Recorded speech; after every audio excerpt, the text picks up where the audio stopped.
কড়া নিরাপত্তা ও উত্তেজনাপূর্ণ পরিস্থিতির মধ্য দিয়ে ২০২৬ সালকে স্বাগত জানিয়েছে ফ্রান্সের রাজধানী প্যারিস। বৃহস্পতিবার রাতে আর্ক দ্য ট্রিয়ম্ফের আকাশে আতশবাজির আলো ফুটে উঠলেও ঐতিহ্যবাহী শজেলিজে উৎসব এবার বাতিল করা হয়। ফুটেজে দেখা যায় মধ্যরাতে রঙিন আতশবাজিতে আলোকিত আর্ক দ্য ট্রিয়ম্ফ।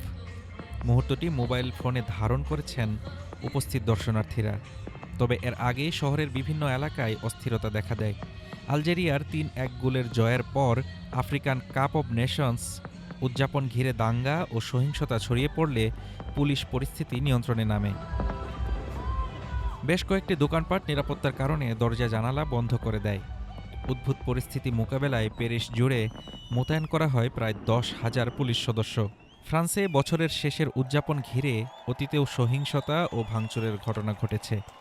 সে কারণেই এবার রাজধানীসহ বড় শহরগুলোতে সর্বোচ্চ সতর্কতা জারি করা হয়।